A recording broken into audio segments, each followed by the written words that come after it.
Breaking news చూస్తున్నాం. తెలంగాణ రాష్ట్ర అవతరణ దినోత్సవ వేడుకలకు హైదరాబాద్లోని పరేడ్ గ్రౌండ్స్ లో ఏర్పాట్లు ముమ్మరంగా సాగుతున్నాయి. తెలంగాణ రాష్ట్రంలో కాంగ్రెస్ ప్రభుత్వం ఏర్పడిన తర్వాత తొలిసారిగా జరుగుతున్న రాష్ట్ర అవతరణ వేడుకలు ఘనంగా నిర్వహించాలని ముఖ్యమంత్రి రేవంత్ రెడ్డి ఆదేశాలు జారీ చేశారు.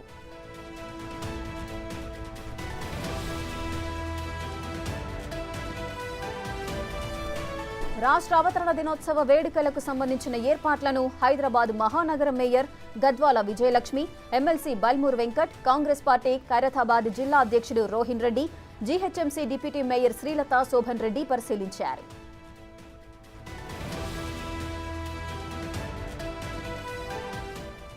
మరోవైపు తెలంగాణ రాష్ట్ర చిహ్నం తుది రూపుపై జూబ్లీహిల్స్ నివాసంలో ముఖ్యమంత్రి రేవంత్ రెడ్డి రివ్యూ నిర్వహించారు. ఈ రివ్యూకు సుప్రసిద్ధ కళాకారుడు రుద్ర రాజేశం, మంత్రి జూపల్లి కృష్ణారావు, ప్రొఫెసర్ కోదండరాం, అద్దంకి దయాకర్, జేఏసీ నేత రఘు, సీఎం సలహాదారు వేం నరేందర్ రెడ్డి హాజరై తమ అభిప్రాయాలను వెల్లడించారు. పోరాటం, త్యాగాలను ప్రతిబింబించేలా రాష్ట్ర చిహ్నం రూపుదిద్దుకోనుంది.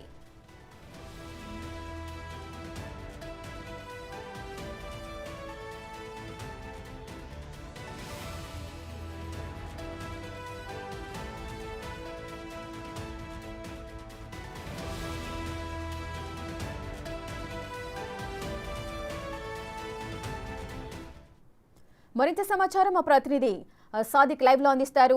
సాదిక్, తెలంగాణ అవతరణ దినోత్సవాలకు సంబంధించిన ఏర్పాట్లన్నీ పటిష్టంగా ఏర్పాటు చేయబోతున్నారు. దీనికి సంబంధించి సీఎం రేవంత్ రెడ్డి కూడా రివ్యూ నిర్వహిస్తున్నారు. దీనికి సంబంధించిన పూర్తి అప్డేట్స్ ఏంటి?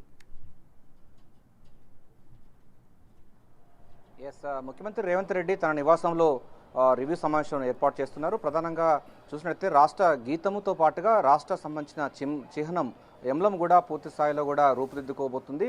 దీనికి సంబంధించినటువంటి తుది మెరుగులు కూడా ముఖ్యమంత్రి రేవంత్ రెడ్డి దగ్గరుండి చేస్తున్నారు. ఇప్పటికే ముఖ్యమంత్రి నివాసంలో జరుగుతున్నటువంటి రాష్ట్ర చిహ్నం కూడా కొత్త చిహ్నం రాబోతుంది.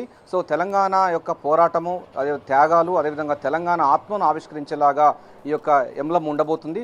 తెలంగాణ రాష్ట్ర చిహ్నం అన్నది గత ప్రభుత్వాలు ఒక ఫ్యూడల్ వ్యవస్థకు చిహ్నంగా ఉండేటువంటి దాన్ని పూర్తిగా తీసివేసి తెలంగాణ పోరాటాన్ని ప్రతిబింబించే విధంగా, తెలంగాణ ఆత్మను ఆవిష్కరించే విధంగా కొత్త ఎంలం రాబోతుంది. తెలంగాణ రాష్ట్ర ఎంలం కోసం ఇప్పటికే కవులు, కళాకారులు, మేధావులతో చర్చించినటువంటి ముఖ్యమంత్రి రేవంత్ రెడ్డి దానికి సంబంధించినటువంటి తుది రిపోర్టు కూడా దిద్దుకోబోతున్నారు. ఇప్పటికే ఈ అంశంపైన కూడా తన స్వయంగా ముఖ్యమంత్రి ఇన్వాల్వ్మెంట్ అయ్యడం జరిగింది. దీనికి ప్రసిద్ధి కళాకారుడైనటువంటి రుద్ర రాజేశంతో పాటుగా తెలంగాణ పోరాటంలో ప్రధాన భూమిక పోషించినటువంటి ప్రొఫెసర్ కోదండరాం ఉన్నారు. అదేవిధంగా ఎలక్ట్రిసిటీ సంబంధించి జేఏసీ నేత రఘుతో పాటుగా అద్దంకి దయాకర్ తదితరమైనటువంటి ఉద్యమ నేతలు అందరూ ఉన్నారు. సో ప్రధానంగా ఎంలం ఎలా ఉండాలంటే రాష్ట్ర ఎంలం అన్నది ఎప్పుడు చూసినా కూడా తెలంగాణ పోరాటానికి ప్రతిబింబించేలాగా ఉండాలి, తెలంగాణ ఆత్మను ఆవిష్కరించే విధంగా ఉండాలి, తెలంగాణ పోరాటానికి స్ఫూర్తిగా ఉండే విధంగా ఉండాలి అన్నటువంటి అంశంపైన కూడా ముఖ్యమంత్రి రేవంత్ రెడ్డి అయితే మొదటి నుంచి చెప్తున్నారు. దానికి సంబంధించినటువంటి ఎంలంలో చాలా మటుకు కూడా ఇప్పటికీ కూడా కొన్ని ఫైనల్ చేస్తున్నట్టు ఉన్నది. అయితే ఇంకా ఎట్లా ఉంటుంది దానిపైన కూడా పూర్తి స్థాయి అయితే రుద్ర రాజేశంతో కూడా చర్చలు కొనసాగుతున్నటువంటి సందర్భం కనబడుతుంది. మరోవైపు ఇప్పటికే తెలంగాణ రాష్ట్ర గీతం కూడా జయ జయ జయ తెలంగాణ జననీ జయ కేతనం అన్నటువంటి గీతాన్ని కూడా పూర్తి స్థాయిలో కూడా రూపుదిద్దుకుంది.